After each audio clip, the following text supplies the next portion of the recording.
마땅히 증거해야 할 하나님의 말씀 담대히 증거케 하시고 듣는 모든 이들의 심령들마다도 주님 찾아가시고 또 간섭하여 주셔서 오늘의 말씀을 통하여서 깨달음을 얻고 또 그 마음의 감동함을 얻으며 또 새해를 바라보며 어떻게 살아가야 할지를 다시 한번 굳게 다짐하고 돌아가는 이 시간 되게 하여 주시옵소서. 예수님의 이름으로 기도드리옵나이다. 아멘. 네, 여러분들에게 조만간 택배가 하나씩 전달이 될 겁니다. 그 관련된 주의사항들을 여러분들에게 알려드리도록 하겠습니다. 귀하께서 주문하신 나이 1살은 주문량이 폭주하여 배송이 사흘 정도 늦어지고 있음을 송구스럽게 생각하오니 이 점 너그럽게 양해 바랍니다. 늦어도 2020년 1월 1일 0시까지는 정확히 배달되도록 하겠습니다. 반품 또한 되지 않으며 본인을 추적할 수 있는 고성능 칩이 내장되어 끝까지 배달됨을 알려드립니다. 집안에 없는 척 시침이 떼고 주무시든지 외국 여행을 가실지라도 수단과 방법을 가리지 않고 반드시 주인을 찾아가는 시스템으로 되어 있습니다. 택배료는 무료이며 추가 주문은 불가합니다. 흰머리와 눈가의 주름살 및 뱃살은 사은품으로 함께 배달됨을 알려드립니다. 대리 수령, 양도, 양수 절대 불가 상품임을 알려드립니다. 네, 아무쪼록 며칠 후에 택배 잘 받으시기를 바랍니다. 어떻게 보면 좀 슬픈 이야기는 하겠지만 또 하나님께서 우리에게 더 큰 것으로 주실 거라 이런 기대감을 가지고 또 감사히 받으실 수 있길 바랍니다. 이제 오늘은 2019년도 마지막 주일입니다. 이 마지막 때가 되면 우리가 많은 생각을 하게 되는데 오늘 말씀을 통하여서도 여러분들이 함께 고민하고 다시 한번 생각해 볼 수 있는 기회를 가지면 좋겠습니다. 오늘 예배 후에 공동의회가 있어서 시간이 충분하지가 않습니다. 그래서 오늘 본문을 잡고도 내용이 많을 것 같아서 이렇게 쪼개서 나머지는 다음 주에 나누려고 생각을 했는데 오늘 나누는 말씀도 만만치가 않습니다. 그래서 1부 때 말씀을 나누었는데 평소 때보다 설교가 더 길어지더라고요. 그래서 제가 최대한대로 이렇게 군더더기 살들은 좀 빼고 빨리 좀 진행을 하려고 합니다. 그러니까 여러분들께서도 집중하셔서 들으실 수 있으면 좋겠습니다. 먼저 질문을 하나 드리도록 할게요. 분명하게 말씀을 하십시오. 여러분들은 그리스도인이십니까? 네. 여러분들은 주위에 다른 사람을 만날 때에도 여러분 자신을 소개할 때 나는 그리스도인입니다, 크리스찬입니다 이렇게 소개를 하시는가요? 그러면 여러분들이 스스로 자신을 그리스도인이라고 말하는 근거는 무엇입니까? 여러분들이 이 교회에 등록되어 있는 등록 교인이기 때문입니까? 아니면 여러분들이 지금도 이렇게 나와서 예배를 드리고 여러 신앙적인 종교적인 어떤 행위를 하기 때문입니까? 아니면 여러분들이 스스로 예수 그리스도를 나의 구주라고 고백하는 신앙 고백 때문입니까? 여러분 이렇게 한번 물어볼까요? 여러분들은 참 그리스도인입니까? 좀 느낌이 다르죠? 참 그리스도인과 그냥 그리스도인과는 어떤 차이가 있습니까? 사실은 같은 것이어야 되지 않겠습니까?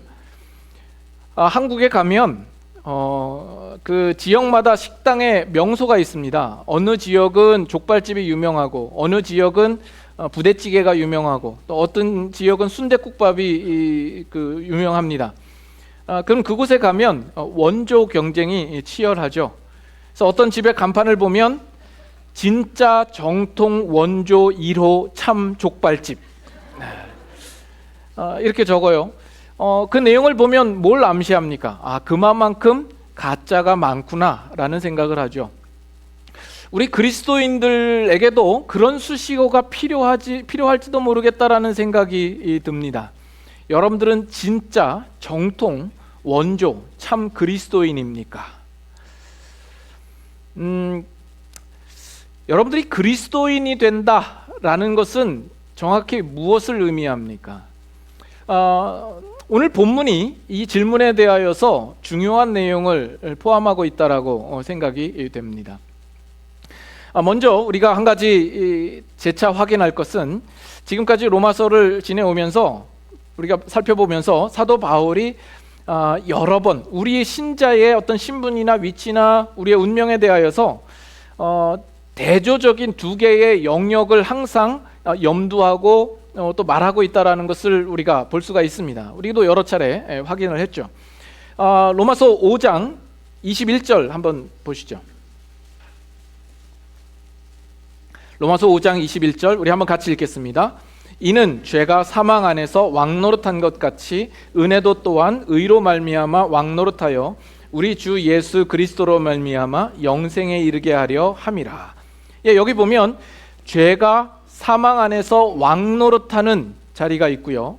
또 은혜가 의로 말미암아 왕노릇하는 자리가 있어서 이 두 개가 서로 대조되고 있죠. 그리고 6장 11절에는 보면 우리는 죄에 대하여서 죽은 자요 하나님께 대하여서는 살은 자라, 이런 대조가 있고 6장 14절에는 우리가 법 아래 있지 아니하고 은혜 아래 있다, 이런 이야기를 하고 있고요. 오늘 본문 전 구절인 16절에는 그 하반절에 보면 죄의 종과 순종의 종이 대조를 이루고 있습니다. 그리고 오늘 본문에서도 죄의 종과 의의 종이 언급되고 있는 것을 보게 됩니다. 이는 이 세상 가운데서 우리를 소유하고 싶어하고 우리를 지배하고 싶어하는 두 개의 큰 세력이 있다라는 것을 의미합니다. 오직 이 세상 가운데는 이 두 세력밖에는 없는 것입니다. 이 두 세력은 서로 간에 화합이나 어떤 타협이나 용납이 있을 수 없는 적수의 관계입니다. 우리들 누구든지 이 두 개의 영역에 동시에 속하거나 두 개의 동시에 지배를 받는 사람은 없습니다.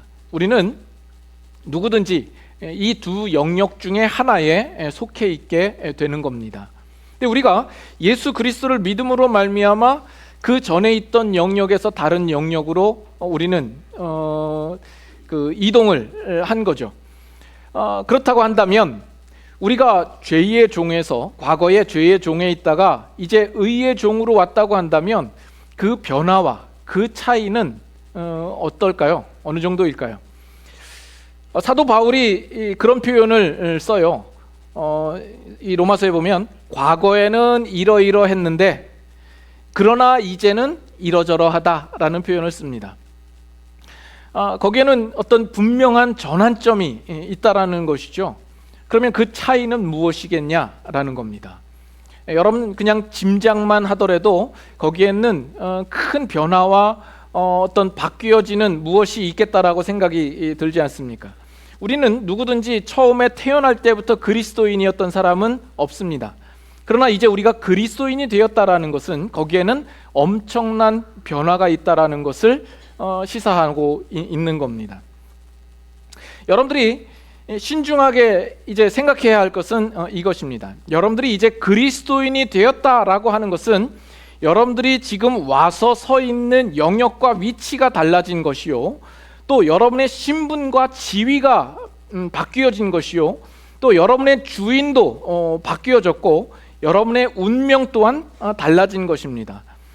이 모든 것이 우리에게 주어졌다라는 것에 대해서 우리는 기쁘고 감사하죠. 그러나 한 가지 우리가 가장 중요하게 생각해야 될 부분들에 대하여서 우리가 간과하고 놓치는 것이 뭐냐면 우리 자신의 존재가 바뀌어졌다라는 겁니다. 우리의 내면과 속성이 완전히 다른 존재가 되었다라는 거예요. 우리가 예수 그리스도와 연합하여서 예수 그리스도께서 우리 안에 사시는 자가 된 것입니다. 왜 이 부분이 강조되어져야 하냐면 오늘날 우리 그리스도인들이 나는 그리스도인입니다, 나는 예수 그리스도를 믿습니다, 예수님이 나의 구주이십니다 라고 고백을 합니다. 그 고백은 100점짜리 고백입니다. 그리고 여러분들이 예수님을 믿음으로 말미암아 바뀌어진 신분과 지위에 대하여, 그리고 우리에게 약속된 모든 영광과 축복들에 대하여서 여러분들이 아무런 이의 없이 동의하고 그것을 기쁘게 받아들입니다. 그런데 정작 예수를 믿는 신자된 나로서 나된 존재가 변화되고 내가 바뀌어져야 한다라는 부분들에 대하여서는 우리는 크게 생각하지 않고 안일하게 생각하는 경향들이 많다라는 겁니다. 성경에는 우리가 그리스도인이 된다라는 표현을 거듭난다라는 표현을 씁니다. 중생한다, 다시 태어난다, 영어로는 born again 했다, 이렇게 이야기를 하죠. 우리가 다시금 태어난 겁니다. 이것은 신약 성경의 구원에 관하여서 이야기를 할 때 전형적으로 독특하게 표현하는 표현 방식입니다.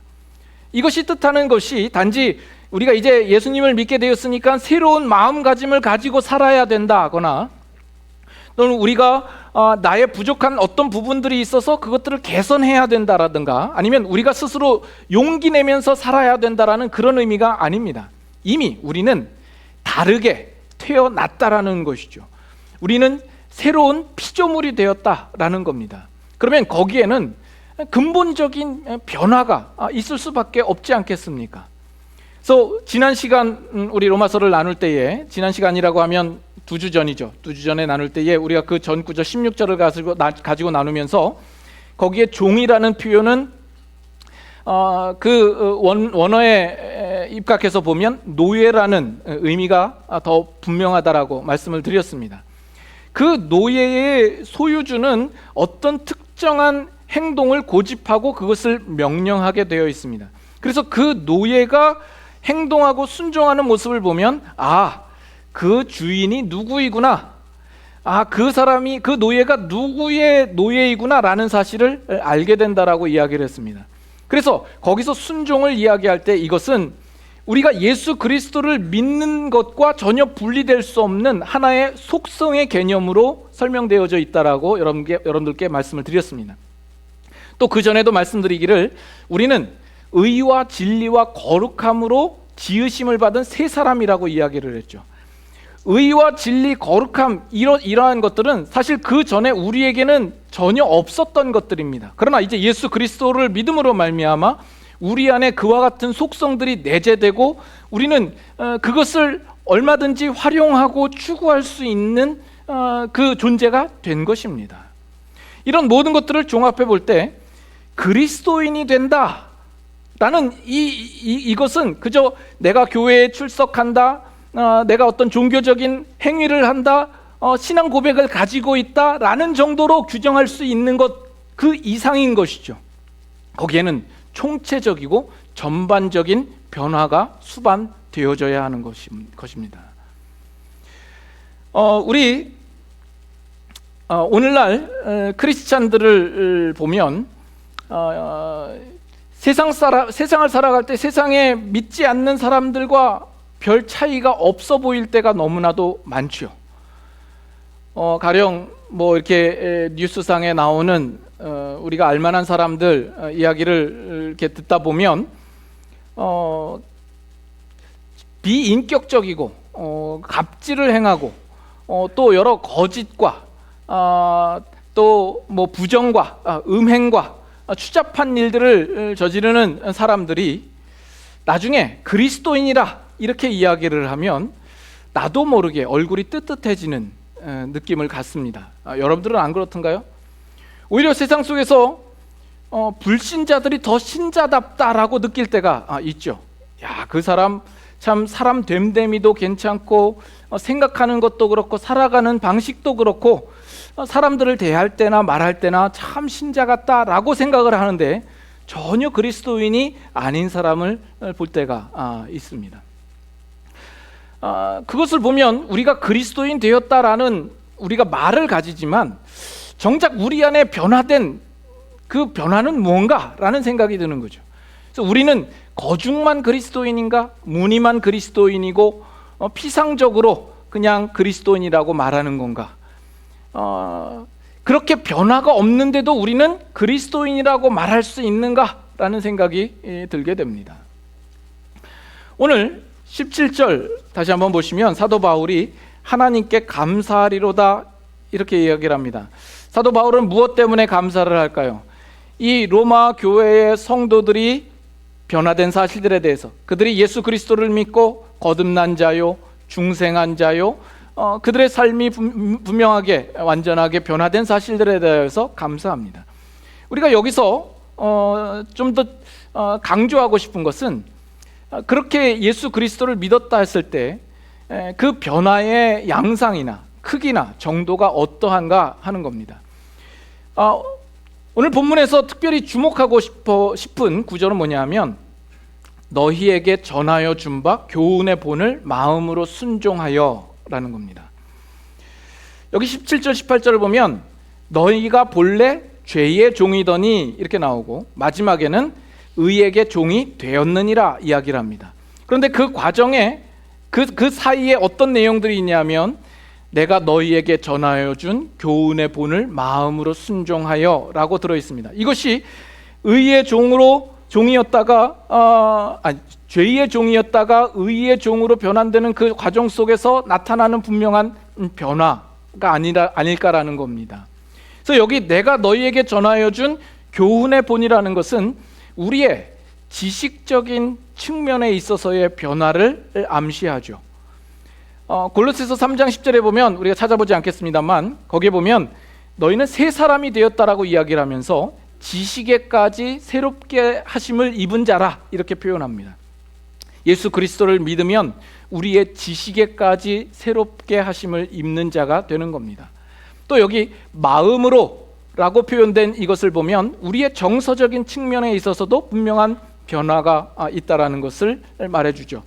또 순종하여 라는 것은 우리의 의지적인 측면을 이야기를 합니다. 그래서 한 사람이 그리스도인이 된다라고 했을 때에는 거기에는 우리의 지성적이고 또 정서적이고 의지적인 측면에 있어서의 변화, 한마디로 전인격적인 변화가 수반될 수밖에 없다라는 것을 의미합니다. 기독교는 이 중 어느 한 가지에게만 영향을 미치지 않습니다. 바로 이것이 다른 이단이나 다른 종교나 거짓 복음과는 분명히 차별되는 겁니다. 우리의 어떤 이지적이고 지성적인 측면에 호소하고 그것으로 만족하는 부류가 있습니다. 일종의 철학자들을 보면 그렇습니다. 그들은 이성의 부분을 충족시켜 줄 만한 어떠한 내용들에 있어서만 즐거워하고 희열을 느낍니다. 자유주의 신학자가 성경을 볼 때 그런 시각을 가지고 바라봅니다. 이 성경이 이성적으로 충분히 이해될 만한 범위 내에서만 인정을 하는 것이죠. 이 성경의 권위보다 인간의 이성이 더 우위에 있습니다. 그래서 내 이성으로 성경을 판단하고 그것이 이해되지 않을 때는 성경을 재단하고 나름대로 이 성경을 편집하는 것이 되는 거죠. 지난주에 이제 성탄절을 맞이를 해서 우연히 보다가 도올 김용옥 교수가 이 성탄절에 대하여서 성경적인 견해와 해석을 하는 것을 들었습니다. 네, 완전히 엉터리입니다. 자기가 이 성경을 보고 맞느냐 맞지 않느냐를 스스로 판단하고 있어요. 그리고 자기가 이해될 수 있는 범위 내에서 그 모든 것을 해석하는 겁니다. 과거에 설교 중에 제가 이 도올 김용옥 교수를 잠깐 언급을 한 적이 있었는데, 그 이후에 우리 성도 중에 한 분이 저한테 장문의 이메일을 보냈습니다. 아니, 목사님은 정치에 대해서 관심이 없다고 하더니 정치 편향적인 생각을 가지고 도올 김용옥을 비판한다라고 장문의 이메일을 보내왔습니다. 그래서 제가 그분의 어떤 정치적인 성향을 이야기하는 것이 아니라 그분이 신학교를 나왔고 자칭 신학자라고 이야기를 하면서 성경적인 이해나 그 해석이 전혀 우리와 함께 할 수 없는 모습들에 대하여서 제가 이야기한 것입니다 라고 저 또한 장문으로 장황하게 이메일에 답장을 보냈습니다. 근데 그분이 잘 받아들이시고 이해를 하셨습니다. 여러분들 중에 이 도올 김용옥을 잘 아시는 분도 있고 어느 정도 동조하시는 분들도 있으리라 생각합니다. 그분의 어떤 학자적인 실력이나 능력에 대하여서는 인정을 합니다. 그분이 이 사회에 대하여서 가지는 통찰력이나 이 세대를 분별하는 분별력이나 아니면 정치적인 어떤 견해에 대하여서 여러분들이 얼마든지 동의를 하실 수 있습니다. 그러나 그분의 성경적인 이해나 해석에 대하여서는 절대로 함께하지 마십시오. 전혀 여러분들에게 유익이 될 것이 없습니다. 또 한편으로 우리의 감정이나 어떤 정서적인 측면에 영향을 주려고 하는 어떤 그런 부류가 있을 수 있죠. 우리로 뭔가 가슴이 뜨겁게 하고 열정이 넘치게 하고 감동을 받아서 어떤 눈물을 흘리게 하는 대로 우리를 이끄는 데에 목적을 둘 수 있습니다. 주로 오늘날 이 사회 속에서는 음악이라는 것이 그런 역할들을 많이 하게 됩니다. 우리도 자칫 찬양을 할 때 찬양이 그렇게 사용될 수 있다는 것에 대하여서는 여러분들이 주의를 하셔야 됩니다. 우리의 찬양 속에서는 분명히 우리에게 주시는 메시지가 있고 그 찬양을 통해서 우리가 변화될 수 있습니다. 그러나 그 찬양이라는 것이 우리가 즐거워할 만한 어떤 리듬과 박자에 우리가 흥겨워하고 그것으로 흥분되는 마음으로 흘러가게 된다고 한다면 그것은 우리가 찬양을 잘못하고 있는 겁니다. 같은 방식으로 우리에게 어떤 의지적인 부분들을 직접적으로 호소하는 어떤 그런 교훈이나 운동들이 있을 수 있습니다. 그것이 도덕적이고 윤리적인 측면에 있어서는 옳은 것입니다. 그러나 모든 것을 어떤 우리의 실천과 행위적인 측면에만 초점을 맞출 뿐 거기에 진정한 가치에 대하여서는 논하지 않는 것이죠. 자칫 설교도 여러분들에게 어떤 행동이나 결단을 요구하는 입장에서 그것을 유도하는 설교도 될 수가 있습니다. 그러나 그리스도의 복음은 얼마나 크고 위대한지 전인을 수반하며 우리의 전체 인격에 영향을 미치는 것입니다. 그래서 여러분들이 예수 그리스도를 믿고 여러분의 신앙이 여러분의 지성과 마음과 의지에 영향을 미치지 못하고 있다고 한다면 여러분들은 그리스도인이 아닌 겁니다. 여러분들이 정말 예수 그리스도를 믿고 중생하셨으며 회심하셨다고 한다면 여러분 안에는 이와 같은 지적이고 또 정적이고 의지적인 이 모든 전 인격적인 부분에 있어서 변화가 없을 수가 없는 것입니다. 우리 인간은 전인적인 존재입니다. 어린아이가 자라갈 때 몸집만 크면 안 되죠. 이런 전인격적인 변화가 있어야 올바른 성장을 가질 수가 있습니다. 그래서 그 아이는 자라가면서 이 세상의 만물의 이치와 법칙에 대하여서 습득하고 그것을 알아가야 할 것이며 또 인간이 가지는 모든 감정들을 배우죠. 사랑하는 것, 또 동정하는 것, 슬퍼하고 기뻐하고 행복해하고 즐거워하는 그 모든 것들을 경험함으로써 그는 자라갑니다. 또 그가 그의 삶 속에서 목표하고 있는 것 그리고 인생의 가치를 따라서 그는 노력하고 힘쓰고 의지적으로 훈련하며 자라가는 그 자람이 있어야 됩니다. 근데 이것들 중에 어느 한 가지만 있고 다른 부분들에 대해서는 도태되어 있다면 장애를 가질 수밖에 없는 것이죠. 만약에 지적으로 자라지 못한다면 그는 바보가 아니겠습니까? 지능적으로 대단히 낮은 사람에 불과할 겁니다.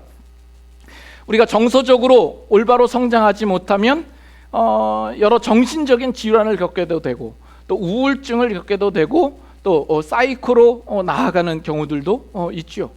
우리가 의지가 약하게 되면 의지 박약한 자가 되어서 이 사회 속에서 적응하지 못하는 폐인이 될 수 있는 여지가 있는 겁니다. 그런데 하나님께서 우리를 부르시되 인격적으로 부르시고 우리에게 간섭하사 우리의 변화를 이끌어내시는 겁니다.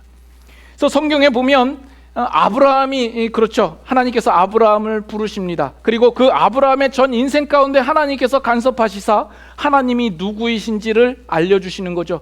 이 아브라함은 그 하나님이 누구이신지를 올바로 알아가자. 전 인격적으로 주님 앞에 항복하여 하나님께서 네 아들을 나의 바치라 했을 때에 그가 주저하지 않고 하나님 앞에 바칠 수 있는 그런 하나님의 사람, 믿음의 사람이 된 것을 우리가 압니다. 요셉도 형들에게 팔려서 총리가 되기까지 그 모든 인생 여정 가운데 하나님께서 함께 하시죠. 이 요셉이라는 이 사람은 어릴 때에 얼마나 철부지였습니까? 철딱선이 없는 사람이죠. 자기가 꿈꾼 것을 형들에게 자랑삼아 이야기를 합니다. 형들이 그것을 듣고 싫어할 것이라는 것을 전혀 생각하지 못하는 눈치 제로인 아이였습니다. 그러나 그 인생 가운데에 그가 하나님의 간섭하심을 따라 이 모든 인간의 인생과 모든 역사가 하나님의 주관 가운데 있구나라는 사실을 배우면서 그 형제들을 향하여서 기쁨으로 용서할 수 있는 그런 인격의 사람이 됐었던 것을 우리가 압니다. 또 모세 같은 경우에도 하나님께서 이스라엘을 애굽에서 구출하기 위하여서 그를 보내시고자 할 때 이 모세는 어떤 반응을 보입니까? 왜 내가 가야 합니까? 보낼 만한 자를 보내소서. 나는 입이 뻣뻣하고 혀가 둔한 자입니다. 이렇게 마다하고 거절했던 모세가 나중에는 이스라엘 백성들이 범죄하였을 때 하나님 앞에 그 죄 사함을 간구하면서 이 백성의 죄를 사하여 주시옵소서.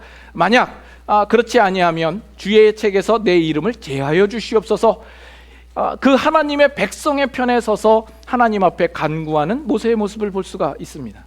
욥 같은 경우에도 욥은 순전한 사람이라고 나와 있죠. 그러나 거기에서 만족하지 않습니다. 하나님께서 그의 삶 가운데 고난과 역경을 주심으로 말미암아 지금까지 욥이 알았던 하나님에 대한 지식의 경계선을 넘어서 하나님께서 얼마나 크고 위대하신 분인지를 그로 하여금 깨닫게 하시는 것이죠. 그래서 그가 마지막의 고백이 뭡니까? 내가 전에는 귀로 듣기만 하였사더니 이제는 눈으로 주를 배옵나이다. 이런 고백을 하는 거죠. 그래서 구약에 그런 사례를 들자고 하면 얼마나 많은 사람을 들 수가 있습니까? 그들은 하나님을 만나고 전 인격적으로 변화를 입어 그들이 성숙되어진 사례들입니다. 자, 그런데 오늘 우리들에게 있어서는 하나님께서 자기 아들 예수 그리스도를 우리에게 보내신 거예요. 은혜와 진리가 충만한 모습으로 우리에게 보내주셨고, 본래 아버지를 본 사람이 없었지만 그 독생하신 아들이 나타내셨느니라 이야기를 합니다. 그래서 예수님께서 빌립에게 이야기할 때도 어찌하여 아버지를 보이라 하느냐, 나를 본 자는 아버지를 본 것이다, 이렇게 이야기를 하죠. 그래서 하나님에 대하여서 우리가 인격적으로 하나님을 아는 부분에 대하여서 결코 구약의 인물들과 비교할 수 없는 상황 가운데 우리는 놓여 있는 거예요. 구약의 인물들보다 우리는 예수 그리스도를 통하여서 하나님을 더욱 구체적으로 풍성하게 알 수 있는 상황 가운데 우리는 놓여 있는 겁니다. 그뿐 아니라 예수 그리스도께서 우리와 연합하시고 우리를 자신과 묶어서 십자가에 죽으실 뿐 아니라 다시금 부활하심으로 우리에게 예수 그리스도의 생명을 주시고 우리로 새 사람을 입게 하신 겁니다. 뿐만 아니라 우리에게 성령을 허락하여 주심으로 말미암아 그 성령이 우리를 진리 가운데로 인도하며 우리에게 예수 그리스도를 온전히 증거하게 하시는 것이죠. 자, 그렇다고 한다면 오늘날 예수 그리스도를 믿는 우리 신자들은, 정말 그리스도인 된 자들은 구약에 나타나고 있는 이 인물들보다 더 근본적인 변화가 나타나야 되지 않겠습니까? 오히려 그 변화가 없는 것이 이상한 사람 아니겠습니까? 우리 그리스도인이 되었다라고 하는 것은 그 안에 전인격적인 분명한 변화가 나타나야 하는 겁니다. 여러분 동의하십니까? 제청하십니까? 가하시면 예하시죠? 아니면 아니라고 하십시오. 좀 이따가 공동의회 때 할 걸 미리 예습을 했습니다. 사실 이 내용은 공동의회 때 우리가 결의할 내용보다 훨씬 지금 중요한 내용인 겁니다. 자, 그럼에도 불구하고 우리 안에 변화가 없는 이유는 뭘까요? 나는 분명히 예수님을 믿는데, 예수님이 나의 구주라는 사실에 대하여서는 변함이 없는데 왜 내 인생 가운데는, 내 인격 가운데는 변화가 없을까? 또는 왜 지지부진할까? 이것은 여러분들 고민해 보셔야 합니다. 물론 여러분들이 예수님을 믿게 되었다라는 이 사실 자체만도 놀라운 변화입니다. 그것은 하나님의 주권적이고 은혜를 베푸신 일에 대한 결과요, 그거는 기적과 같은 사실입니다. 그러나 그것이 예수 그리스도를 믿는 신자로서 나타나야 할 전인격적인 변화를 퉁칠 수는 없습니다. 퉁친다는 게 무슨 뜻인지 아시는가? 그것을 정당화시킬 수 없고 합리화시킬 수 없는 겁니다. 우리가 예수님을 믿은 것은 시작입니다. 그러나 우리에게는 분명히 전인격적인 변화가 나타나야 되는 겁니다. 종종 우리 신자들 가운데는 어떤 인생 가운데서 돌연한 회심을 경험을 하고 예수님께 나와서 지금 이 자리에 앉아 계신 분들도 계시죠. 그들은 인생 가운데서 어떤 드라마틱한 어떤 전환기를 맞아서 삶이 변하고 예수님께 돌아선 사람들입니다.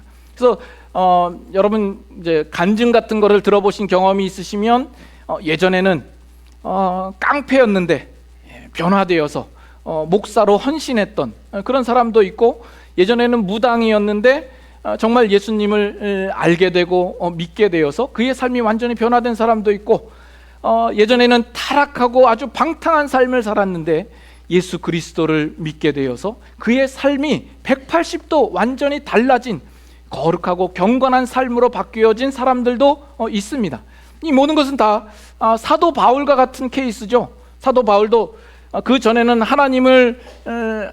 예수님을 믿는 자들을 핍박하고 못 살게 했던 인물이었지만, 그가 다메섹 도상에서 예수 그리스도를 만나고 그의 인생은 180도 변화된 인생을 살지 않았습니까? 그러나 지금 사도 바울이 이 로마서를 이야기하면서 내가 너희에게 전하여 준 그 교훈의 본을 마음으로 순종하여 라는 이 변화를 이야기를 할 때 사도 바울이 경험했던 그와 같은 케이스를 우리에게 요구한다라고는 생각지 않습니다. 그리고 앞서 언급했던 구약의 인물들도 보면 그들의 변화는 전 인생을 통하여서 하나님의 간섭이 있었고 그 시간들 속에서 그들의 변화를 가졌던 사람들입니다. 이 자리 가운데 과거에 어떤 그런 드라마틱한 돌연한 회심을 가지고 이 자리에 나오신 분들도 있을 겁니다. 또 어쩌면 앞으로 그런 놀라운 계기를 마련하고 더 큰 변화를 가질 분들도 이 자리에 있을지 모르겠습니다. 그러나 대부분은 우리의 전 인생에 걸쳐서 점진적인 변화가 우리에게 있을 것입니다. 그래서 이 변화라는 것은 정말 그 오랜 기간의 싸움입니다. 그런데 문제는 우리 예수님을 믿는 우리 신자들이 그 변화에 대하여서 소원함도 없고 갈급함도 없고 기대도 없다라는 겁니다. 우리는 생각하기를 언젠가 하나님이 뜻하시면 나에게도 그런 날이 오겠지라고 막연하게만 생각을 하고, 오늘 변화되어야 할 나의 삶에 대하여서 무조건 모든 것을 미래로 다 밀어놓고 사는 그런 그리스도인 같은 모습을 우리가 하고 있을 때가 많다라는 거죠. 로마서 8장 14절 한번 보겠습니다. 로마서 8장 14절 8장 14절부터 무릇 하나님의 영으로 인도함을 받는 사람은 곧 하나님의 아들이라. 너희는 다시 무서워하는 종의 영을 받지 아니하고 양자의 영을 받았으므로 우리가 아바 아버지라고 부르짖느니라. 다 같이 읽습니다. 성령이 친히 우리의 영과 더불어 우리가 하나님의 자녀인 것을 증언하시나니.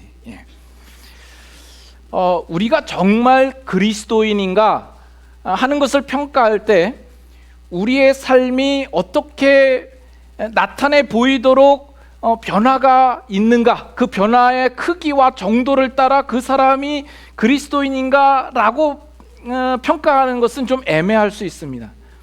어떤 경우에는 정말 그 열심으로 섬기고 봉사하고 정말 변화된 삶과 같은 모습을 하고 있더라도 나중에 보면 그 모습이 속이는 것이었음이 밝혀지는 경우가 있고, 어떤 사람은 이렇게 드러나 보이게 변화가 없지만 그 내면적으로 정말 하나님을 진심으로 사랑하고 신뢰하고 또 경건의 삶을 따라 살아가는 사람들도 있습니다.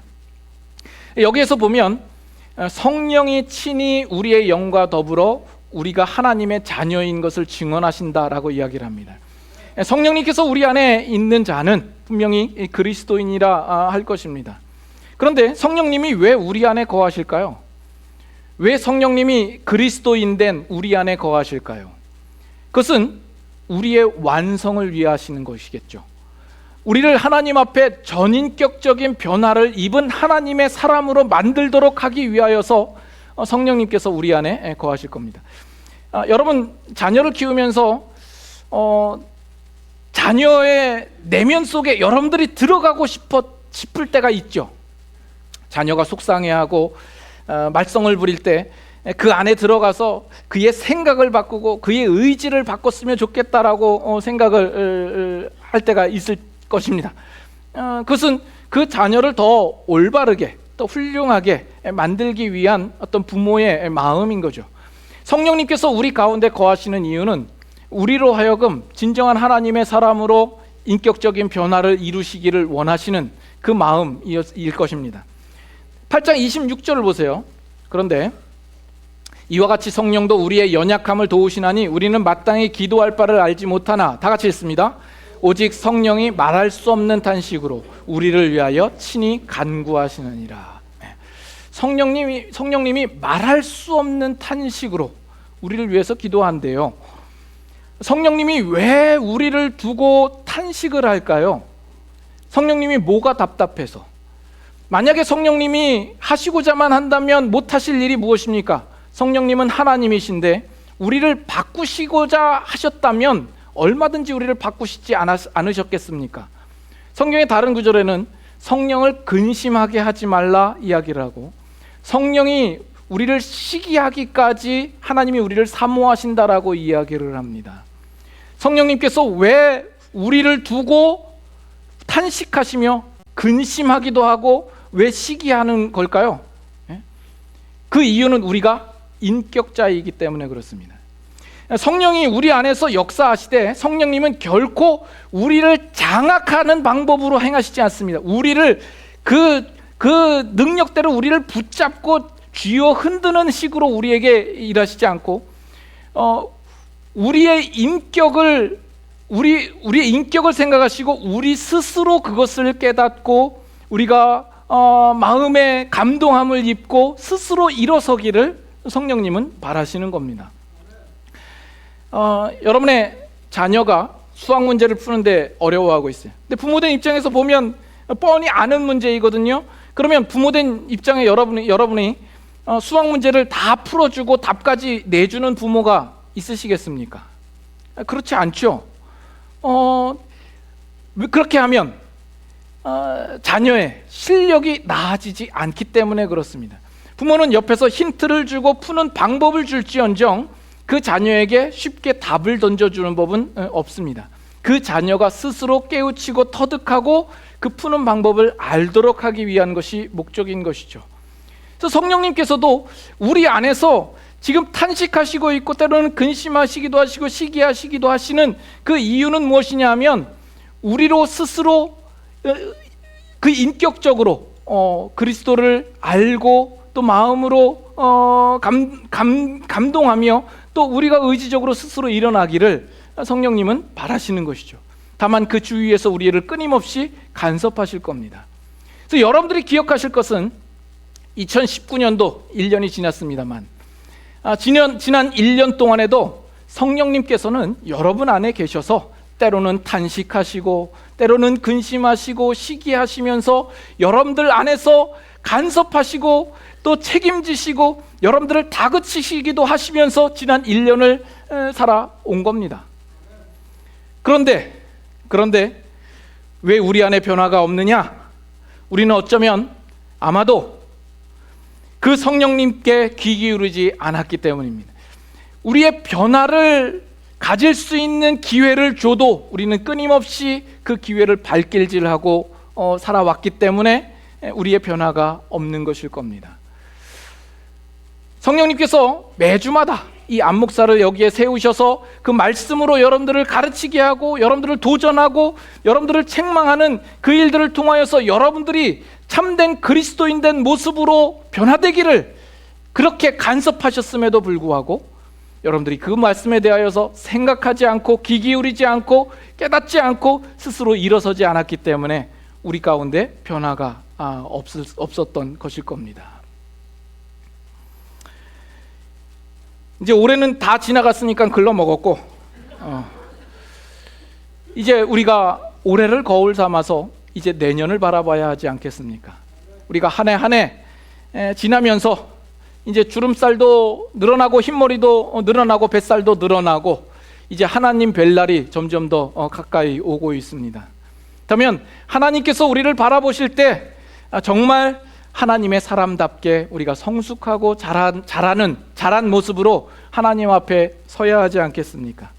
내년 한 해를 살아갈 때에는 우리 안에 계신 성령님으로 말미암아 그의 간섭하심과 또 그의 섭리하심을 우리가 민감하게 바라보며 그 안에서 우리가 변화되어 참된 하나님의 사람다운 모습으로 신자다운 모습으로 우리의 삶 가운데 놀라운 변화를 입는 우리의 모습이 될 수 있기를 소망합니다.